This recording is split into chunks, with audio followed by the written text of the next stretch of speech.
인도하시는 여호와, 마땅한 길로 인도하시는 여호와. 마땅한 길이 어떤 길일까요? 마땅한 길은 계획된 길입니다. 우리가 산에 이렇게 등산을 가다 보면, 산에 이렇게 올라가다 보면 산을 관리하는 사람들, 뭐 정부가 됐든지 어떤 사유지가 됐든지 만들어 놓은 길이 있어요. 만들어 놓은 길이 있어요. 그 등산을 뭐 여기 가까운 도봉산만 해도 산을 관리하는 측에서 이렇게 가십시오. 이렇게 이 산을 갈 때는 이렇게 가십시오. 그 산을 가는 방법이 한 3가지 정도가 이렇게 있어요. 그런데 그것만 있는 것이 아닙니다. 가다 보면 그 빠른 길도 있어요. 그런데 또 막 이렇게 꼬불꼬불 되어진 길도 있고 언덕이 가파른 길도 있어요. 그래서 마땅한 길은 어떤 길이냐? 계획된 길. 이 계획된 길, 만들어진 길. 그래서 본문은 이렇게 설명하고 있어요. 하나님께서 마땅한 길로 너희를 인도하신다라는 거예요.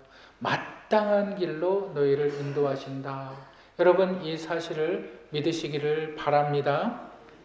이사야서 48장 12절에서 15절에 보면 하나님에 대해서 기록하고 있는데, 하나님은 이 어떠한 분이시냐? 하나님은 알페와 오메가이시다. 알페와 오메가의 뜻은 뭐냐면 모든 것의 시작이시고 모든 것의 끝이시다 라는 거예요. 그리고 하나님은 어떤 분이시냐? 하나님은 여호와시다. 여호와라는 말은 뜻은 창조주이시다. 하나님은 어떤 분이냐? 우리의 예배를 받으시는 하나님. 그래서 성경에는 어느 부분에는 여호와다, 어느 부분에는 하나님이시다. 우리가 명칭에 대해서 제대로 알고 있지 못하면 우리가 참 헷갈릴 때가 많이 있어요. 어쩔 때는 여호와라 그러기도 하고, 어쩔 때는 또 야훼라 그러기도 하고, 또 어쩔 때는 엘로힘, 뭐 여러 가지 하나님의 명칭들이 있어요. 그래서 그 명칭들이 나타날 때는 그 사건에 나타난 하나님, 예를 들어서 병든 자를 치료하는 하나님이라고 얘기할 때는 그 하나님이 어떤 하나님이냐? 여호와 라파의 하나님이라고 말을 합니다. 그래서 하나님은 어떠한 분이시냐? 그분은 처음과 나중이시고 그분은 창조하시는 분이고 그분은 너희를 인도하시는 분이시다. 너희를 인도하시는 분이신데 어떠한 길로? 마땅한 길로. 마땅한 길이 어떠한 길? 계획된 길로. 그 계획은 누가 세우셨냐? 하나님이 세우셨다. 그 계획된 길을 하나님께서 만드셨다. 그리고 너희를 이 곳으로 지나가게 하신다. 그것이 마땅한 길입니다. 오늘 저와 여러분들이 함께 나눌 말씀, 우리 한번 다 같이 따라 하시겠습니다. 마땅한 길로 인도하시는 여호와.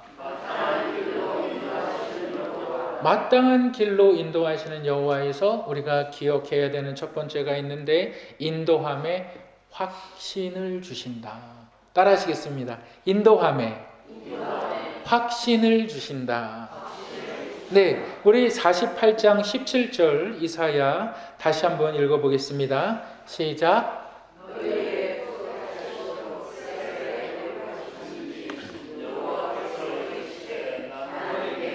유익하도록 가르치고 너를 마땅히 행할 길로 인도하는 내 하나님.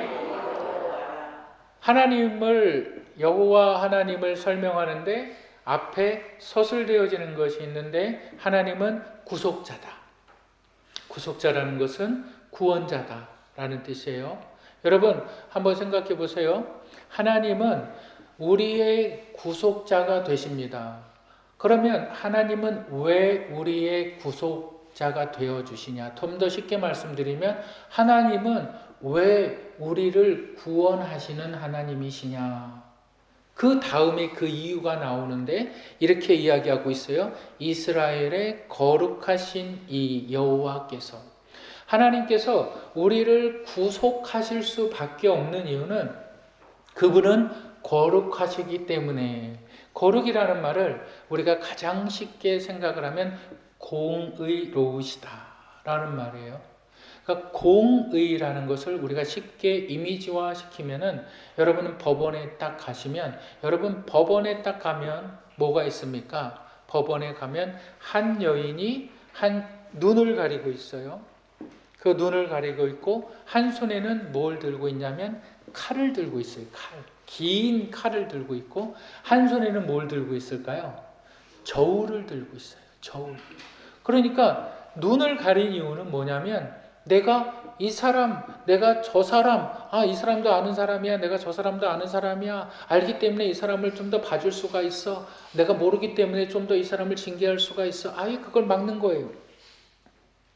그리고 공평한 저울, 이 저울에 따라서 뭐가 내려지냐? 심판할 수 있다. 그게 법의 권세거든요. 그걸 공의라 그래요. 그러니까 하나님이 거룩하시다라는 것은 여러분들의 삶에 털끝 하나만큼의 죄라도 있으면 하나님은 안 되는 거예요. 그 사람들을 용납하실 수가 없는 분이에요. 왜 그럽니까? 하나님은 공의로우시기 때문에 반드시 그에 대한 대가를 하나님은 치르게 하십니다. 그래서 하나님을 믿지 않는 자들은 반드시 지옥 갈 수밖에 없는 거예요. 하나님의 공의와 하나님의 심판은 반드시 나타나는 거예요. 그런데 하나님의 공의, 하나님의 심판, 그래서 그분은 거룩하신 분이시다.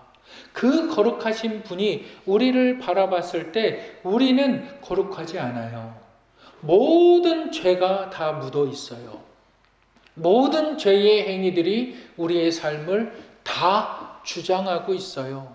그래서 하나님께서 마치 죄를 지은 자가 이 죄의 값으로 감옥에 가서 형을 살듯이, 하나님께서 그 감옥에 있는 자를, 그 죄악 가운데 있는 자를 하나님께서 빚을 주고, 하나님께서 돈을 주고 그 죄인을 다시 사오시는 거예요. 그것을 구속, 리뎀션이라고 말합니다. 그러니까 하나님께서 구속하셨다. 그런데 공짜가 아니라 하나님께서 죄인들을 구속하셨는데 무엇을 주고 구속하셨느냐? 그 아들, innocent person, 그 아들, 죄가 없는 완전한 자, 죄가 없는 완전한 예수 그리스도를 죽이심으로 말미암아 죄의 값을 치르게 하셔서 우리를 구속하셨다라는 말이에요.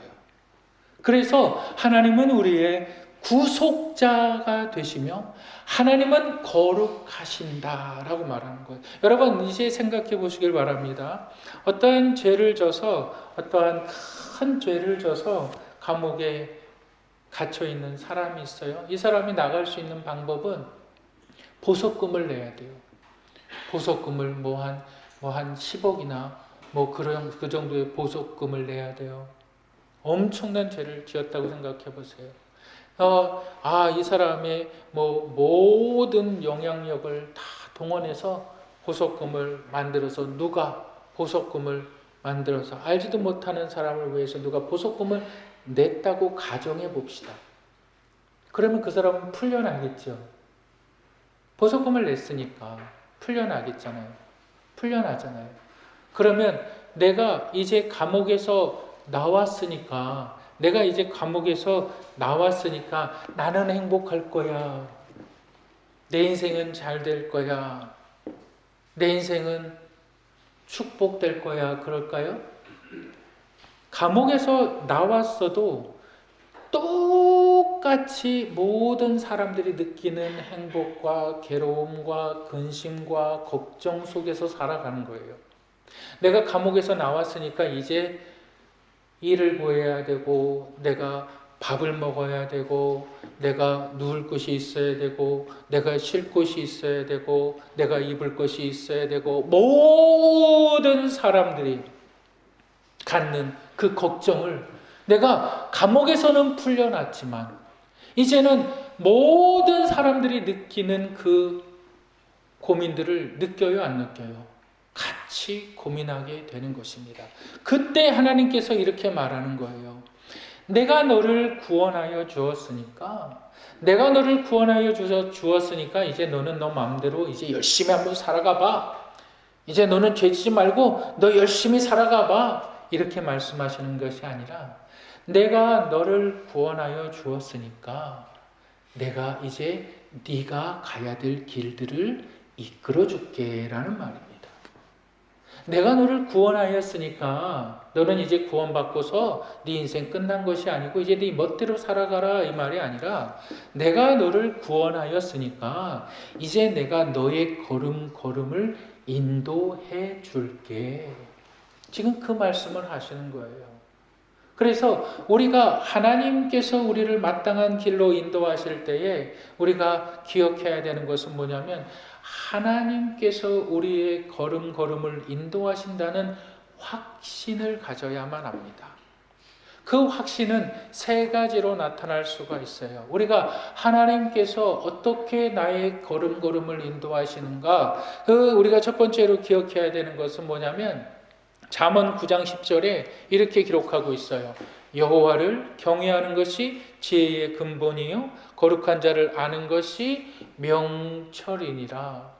그러니까 하나님의 말씀을 읽음으로 말미암아 내가 인도함을 받고 있다는 첫 번째 확신. 내가 어떻게 하나님의 인도함을 받고 있는가?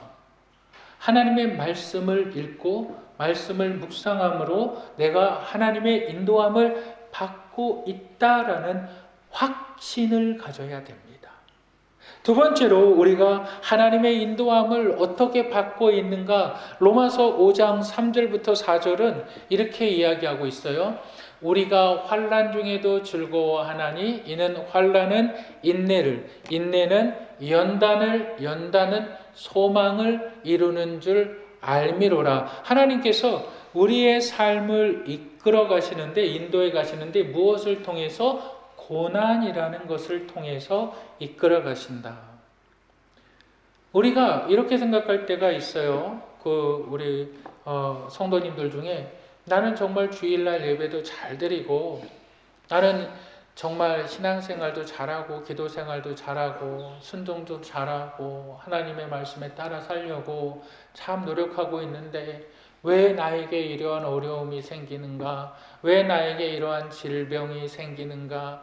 왜 내 자녀들에게 이러한 아픔 일들이 생기는가? 이렇게 말할 때가 있어요. 그래서 마치 우리의 생각 속에는 어떠한 것이 있냐면, 인과응보에 대한, 네가 그렇게 했으니까 이렇게 당하는 것이 마땅하다라는 논리가 있어요. 여러분, 하나님의 사람들은 전혀 그렇지 않습니다. 하나님께서 때로는 우리의 길을 마땅한 길로 하나님께서 인도하시는데, 우리를 인도하시는데 하나님께서 고난이라는 것을 주신다는 거예요. 근데 고난을 통해서 연단되어지고 연단을 통해서 인내되어짐으로 말미암아 뭘 바라보게 되냐면 빛을 바라보게 된다는 거예요. 영원한 소망, 영원한 소망, 영원한 소망. 우리가 한순간도 영원한 소망에 대해서 잃어버리면 안 된다. 영원한 소망에 대해서 라틴어에 모멘트 모리라는 말이 있어요. 모멘트 모리. 이게 모멘토 기억하라 모리, 죽음을. 이게 라틴어에서 시작이 됐는데, 이게 어디에서 발생이 됐냐면, 로마에서 로마의 장군이 큰 전쟁에 나가서 승리를 했어요. 이제 승리를 하고 로마에 입성을 할 때 많은 사람들이 환호성을 지르고 있어요. 그런데 전쟁에 나갔을 때에 반드시 전리품들을 가지고 오거든요. 근데 그 전리품들 중에 뭐가 있었냐면 노예가 있었어요. 노예가. 근데 많은 사람들이 그 장군이 승리해서 들어오는 것을 보고 막 그 사람을 칭송을 할 때, 잡혀온 포로 중에 한 사람이 외칩니다. 모멘토몰이라고 외칩니다. 모멘토몰이. 너의 죽음을 기억해라. 네가 지금 영광을 받고 있지, 네가 사람들에게 칭송을 받고 있지, 너의 죽음을 기억해라. 너의 죽음을 기억해라. 여러분, 이것이 무엇과 연관되어지냐면 소망과 연관되어지는 것입니다. 내 삶을 통해서 하나님의 인도하심이라는 것은 하나님께서 너를 잘되게 하실 거야. 하나님께서 너를 복 주실 거야. 너는 잘되고 잘 될 거야. 그 말의 가운데, 그 말의 내용에는 뭐가 들어가 있냐? 하나님께서 너에게 고난을 주시고, 하나님께서 너를 훈련하시고, 하나님께서 너를 연단하시고, 하나님께서 내게 소망을 주시는 거예요. 여러분, 욥의 고난을 볼 수가 있었죠. 여러분, 욥이 인과 응보로 욥이 고난을 받았습니까? 그게 아니거든요. 자신의 삶과는 전혀 없는 고난을 받았어요. 근데 욥이 고난 가운데 이렇게 이야기를 하거든요. 내가 고난을 통하여서 하나님을 배웠나이다. 내가 고난을 통하여서 하나님을 알았나이다. 이렇게 말하거든요. 여러분, 우리가 하나님의 인도하심은 고난 가운데 찾아온다. 그래서 고난은 하나님의 선물이에요. 하나님의 선물은 고난이라는 포장지에 쌓여져 있어요. 고난을 통해서 인내하시고, 인내를 통해서 하나님 연단하실 뿐만이 아니라 하나님께서 소망 가운데 우리를 인도하신다.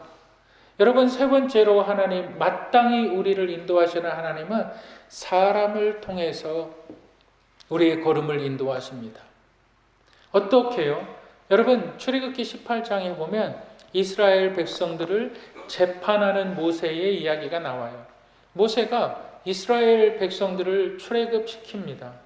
그래서 그들을 광야로 지나게 하고 그들을 가나안 땅으로 데리고 갑니다. 그런데 장정만, 어른만 67만이에요. 그러니까 아이들하고 여자들하고 다 하면 어떤 사람들은, 신학자들은 200만, 어떤 사람들은 230만이라고 해요. 여러분, 그 사람들이 매일같이 싸운다고 생각을 해보세요. 매일같이 다투어요. 사람이 많으니까 다투지요. 그런데 그 다툼에 있어서 잘잘못을 가릴 수 있는 사람이 한 명밖에 없었어요. 그게 누구냐? 모세. 그러니까 모세는 눈 뜨자마자 이 사람들, 쭉 자신의 집 앞에 줄 서 있는 사람들로 인하여서 밥 먹을 시간도 없었어요. 이 사람 재판하고, 이 사람 얘기 들어주고, 이 사람 재판하고, 이 사람 얘기 들어주고, 이 사람 재판하고. 그러니까 그의 장인 이드로가 모세에게 와서 이런 말을 합니다. 당신은 참 미련하다. 당신은 참 어리석다. 그래서 어떻게 하냐? 백성 중에 100명 중 한 사람씩 백부장을 세워라. 100명 중 한 사람씩 세워서 그 사람이 100명을 관리하게 하라. 그 사람이 100명의 사람들을 관리해서 잘잘못을 따지게 해라. 이렇게 이야기를 합니다. 그리고 모세가 이드로의 이야기를 듣고 나서 그렇게 이스라엘을 조직화시켜 나아갑니다. 여러분, 이것이 하나님께서 하나님의 사람들을 인도하시는 방법입니다. 하나님은 사람을 통해서, 때로는 주의 종을 통해서 하나님의 말씀을 증거하십니다.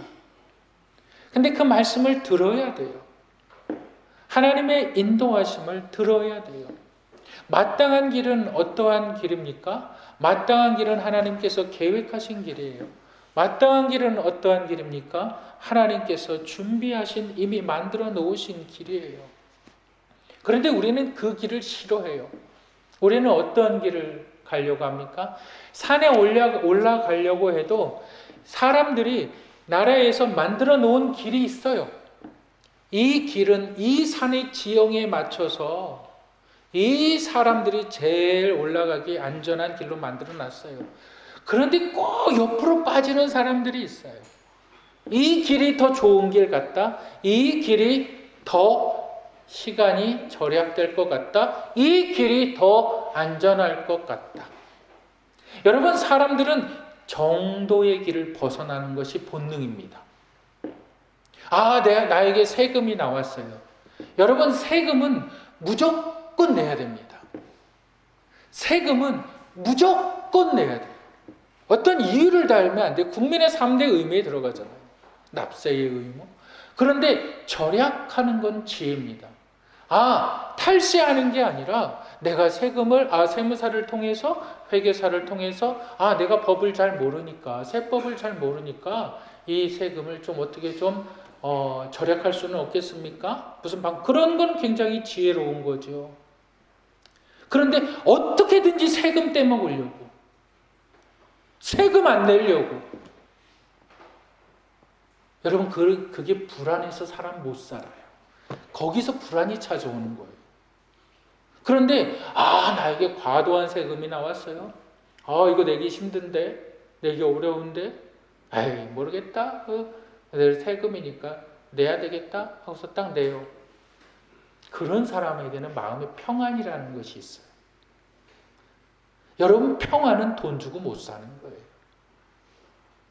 바른 길을 가는 사람들, 하나님께서 우리를 인도하시는 길은 바른 길이에요. 하나님께서 우리를 인도하시는, 여러분 한번 생각해 보세요. 내가 내 것 다 내고, 내가 누릴 것 다 누리고, 내가 줄 것 다 주고 살아도 하나님은 우리를 풍성하게 하십니다. 우리 권사님 한 분만 아멘 하셨어요. 내가 낼 것 다 내고, 내가 줄 것 다 줘도 하나님은 우리를 풍성하게 하시는 분이십니다. 여러분들이 낼 거 안 내고, 여러분들이 세금 다 떼먹고, 거짓말하고, 이렇게 속이고, 저렇게 속이고, 그러면 평안이 없습니다. 평안이 없는 사람들에게는 항상 분쟁이 나타납니다. 항상 싸움이 나타납니다. 여러분이 진리를 깨달으시기를 주님의 이름으로 축복합니다. 하나님은 풍성하신 하나님이시기 때문에 하나님께서는 우리 본문의 말씀 보면 너희가 이랬더라면 바다의 모래알같이 많았을 것이다. 너희가 이랬더라면 좋았을 것이다. 본문의 말씀을 제가 한번 읽어보겠습니다. 뭐라고 말하냐면 내 자손이 나의 명령에 주의하였더라면 내 평강이 강과 같았겠고, 정도의 길을 걷지 않았다는 거잖아요. 내 공의가 바다 물결 같았을 것이며 내 자손이 모래알 같았겠고 내 몸의 소생이 모래알 같았겠고 그의 이름이 내 앞에서 끊어지지 아니하였겠고 없어지지 아니하였느니라 하셨느니라. 결국은 너희는 악인에게는 평안이 없다라고 이어지는 거예요. 악인에게는 평안이 없다. 맨 마지막에 뭐라고 말씀하셨냐면 여호와께서 22절에 보니까 여호와께서 말씀하시되 악인에게는 평강이 없다 하셨느니라 이 말이에요. 하나님은 우리 가운데 평강을 주시는 분인데 하나님의 평강을 어디에서 누릴 수가 있느냐?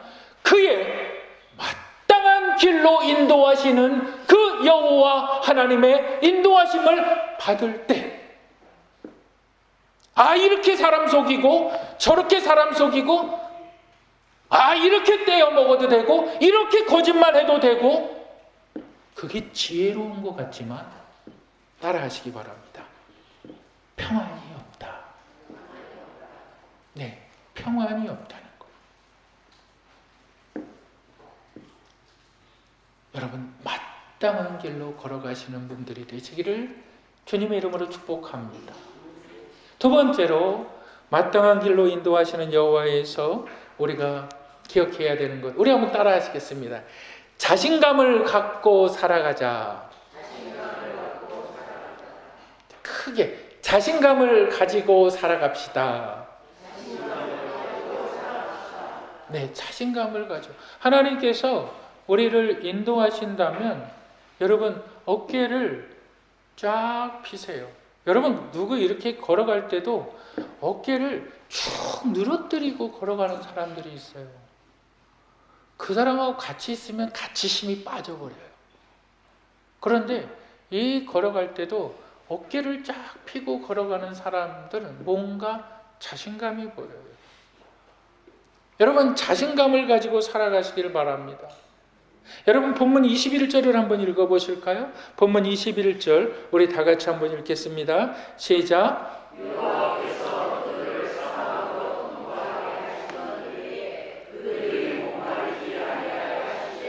그들을 위하여 물이 흘러나게 하시며 바다를 쪼개사 물이 솟아나게 하셨느니라. 하나님이 이렇게 하실 수 있는 분이시다. 하나님이 이렇게 하실 수 있는 분이심을 너는 믿느냐? 기적을 베푸실 수 있는 분이심을 너는 믿느냐? 사막으로, 그들을 사망으로 통과하게 하시던 때에 그들이 목마르지 아니하며. 말이 안 되는 거예요. 어떻게 사막으로 통과하는데 목마르지 않는다. 그들이 금식을 했다. 그들이 물을 안 마셨다는 것이 아니라 누가 공급하셨다? 하나님이 공급하셨다. 그러니까 내가 살아가는 동안 주눅 들고 살아갈 필요가 없어요. 내 삶에 기적을 베푸시는 분. 우리가 자신감을 갖기 위해서는 꼭 세 가지를 기억하세요. 첫째는 눈을 바로 뜨세요. 내가 상대방하고 이야기할 때 눈에 꼭 시선을 맞추세요. 여러분 그런 분들 보지 않았습니까? 누구랑 이야기를 하면 눈을 제대로 못 떠요. 이렇게 눈을 제대로 못 떠요. 제가 미국에서 그 아르바이트 자리를 구하는데 자꾸 면접을 보는데 매니저하고 인터뷰를 보는데 자꾸 떨어지는 거예요. 안 되는 거예요. 그러니까 제가 그 상담하는 사람을 찾아갔거든요. 그 휴먼 리소스 센터에서 상담하는 사람을 찾아갔어요. 근데 그 사람하고 상담을 하는데 그렇게 얘기를 했어요. 내가 인터뷰를 하는데 자꾸 나를 하이어 시켜주지 않는다. 뽑아주지 않는다. 그러니까 그 사람이 뭐라고 얘기하냐면 상대방의 눈을 바라보고 이야기하십시오. 그래요. 그냥 눈을 부릅뜨고 상대방을 째려보란 말이 아니라 눈을 부릅뜨고 째려보란 말이 아니라 눈은 진실함을 나타냅니다. 그래요. 근데 한국 사람들은 눈을 바로 똑바로 뜨고 이야기하는 것을 이게 어디 눈을 똑바로 뜨고 부모한테 대들어 이렇게 말할 때가 있어요. 그런 말이 아니에요. 그런 말이 아니에요. 내가 내 눈을 상대방을 향하여서 맞춰주면 들을 귀가 열려요. 굉장히 중요한 거예요. 상대방과 눈이 안 마주치면 말을 듣지 않아요. 상대방의 눈을 맞아보면. 그래서 부부싸움 할 때 어떤 여자들, 어떤 남자들은 이렇게 얘기해. 내 눈을 보고 똑바로 얘기해요. 이게 무슨 말인지 알아요? 내 말 안 듣는다는 소리예요. 자신감 있게 살아가기 위해서는 상대방의 눈, 아이 컨택이 참 중요합니다. 거기서 자신감. 그리고 두 번째는 뭐가 나옵니까? 미소를 지으세요. 우리 한번 가장 아름다운 미소를 짓고 상대방을 한번 쳐다보세요. 미소를 짓고 상대방을 쳐다보세요.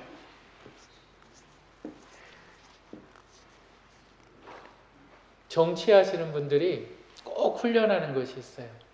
그것이 뭐냐면 표정 메이킹, 이미지 메이킹이라고 그러거든요. 왜? 웃는 모습이 상대방에게 신뢰를 준다. 상대방이 신뢰를 준다는 것을 알아요. 그래서 어떤 사람들은 이렇게 볼때기를 이렇게 늘 이렇게 끌어당기는 것이 있어요. 미용 두고 뭐 이렇게 우리 권사님들, 집사님들 어디 가서 보톡스 맞을 생각하지 마시고 얼굴을 미소를 지으시기를 주님의 이름으로 축복합니다. 미소는 자신감과 평강에서 와요. 내가 잘생겼기 때문에 내가 아름답기 때문에 그것이 아니라 미소가 사람을 아름답게 만들어요. 미소가 사람을 아름답게 만들어요. 아무리 예쁜 사람 보세요. 아무리 잘난 사람 보세요. 인상 팍팍 쓰고 있는 거 보세요. 뭐 안 좋은 일 있는 거 아니야? 하나님은 우리의 삶을 인도하실 뿐만이 아니라 하나님은 우리의 삶을 다스리시는 분이신데 하나님의 다스림 가운데 뭐가 들어가냐면 평강이라는 것이 들어가요. 내가 이 사실을 알고 있으면 미소 지어야 돼요. 근데 미소 짓는 게 영 어색한 사람들이 있어요. 미소 짓는 게 정말 어색한 사람들이 있어요. 힘들다라는. 그게 내 인생이 그만큼 힘들었다라는 말이에요. 안 볼 걸 더 많이 보고, 경험하지 말아야 될 걸 더 많이 경험을 하고, 그런 분들은 참 미소 짓기 힘들어요. 왜? 그만큼 힘든 시간들을 보냈다, 그걸. 그러면 그렇다고 내가 아니에요.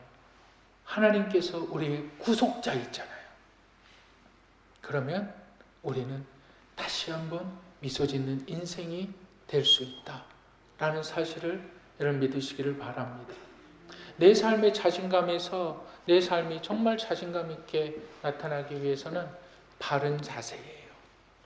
바른 자세에서 풍겨나오는 자신감, 바른 자세, 바른 태도입니다. 의자를 앉아도 내가 서 있어도 내가 말을 해도 내 신체의 모양에 따라서 내 말이 달라집니다. 내가 누구와 이야기를 할 때 눈을 마주치지 않고, 여러분, 사람은 들리는 소리와 보는 소리가 있습니다. 이 사람이 말하는 것을 듣게 될 때에 반응하는 것도 있지만 그 사람의 말 시작하기 전에 태도를 먼저 봅니다.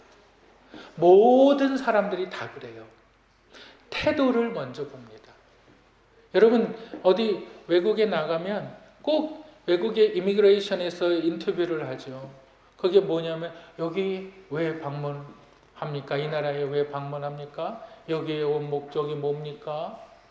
그런데 여러분 그걸 잘 관찰해 보세요. 정말 교만한 사람들, 있는 사람들은 꼭 짝다리를 짚습니다. 짝다리를 짚고서 저번에도 내가 여기 자꾸 왕래했는데 이번에도 그냥 통과하겠지 그러면서 아주 그 인터뷰하는 사람을 하대 취급합니다. 여러분 그런데 그 사람이요 리젝트 한번 거절 딱 해보고 이 사람 한번 조사해봐라 딱 그러면 그냥 끌려가는 거예요. 그냥 끌려가는 그 권세를 다 갖고 있어요 그 사람이. 그런데 정말 옷을 잘 입고 깔끔하게 입고 두 손을 딱 모아서 내가 죄 졌다는 것이 아니에요.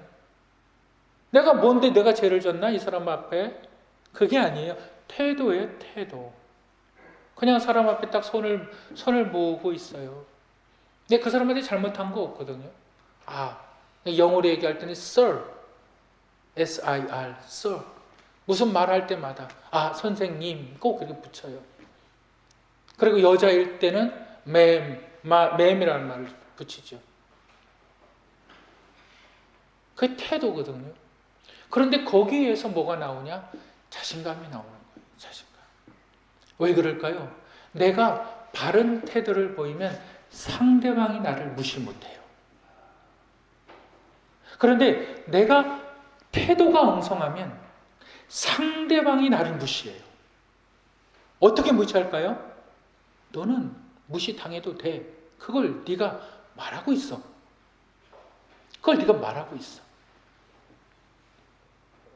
여러분들 태도는 나를 존중받게 만듭니다. 여러분 내가 자신감을 가져야지. 여러분 그것도 굉장히 중요하지만 자신감을 어떻게 가질 것인가 거기에 대해서 우리가 우리의 삶의 행동들을 바꿔나가야 돼요. 하나님은 우리의 구속자이시고 하나님은 거룩하신 분이시기 때문에 우리의 삶을 마땅히 인도하시는 분, 우리를 죄로부터 구원하셨을 뿐만이 아니라 우리를 소망 가운데 인도하시는 그분은 당연히 우리를 마땅한 길로 인도하시는데 우리가 그분의 인도하심을 받기 위해선 자신감을 가져야 돼요. 우리의 자신감은 사람을 대할 때 눈을 아이컨택을 하고 또 우리의 자신감은 미소를 짓고 또 우리의 자신감은 태도에서 나온다. 여러분, 그런 인생을 하나님께서 축복하시는 인생이고, 그 인생이 하나님께서 주시는 평안을 누리는 인생입니다. 여러분, 하나님의 평안 가운데 정말 믿음의 복 받으시고, 또한 건강의 복 받으시고, 물질의 복을 받으시는 분들 되시기를 주님의 이름으로 축복합니다.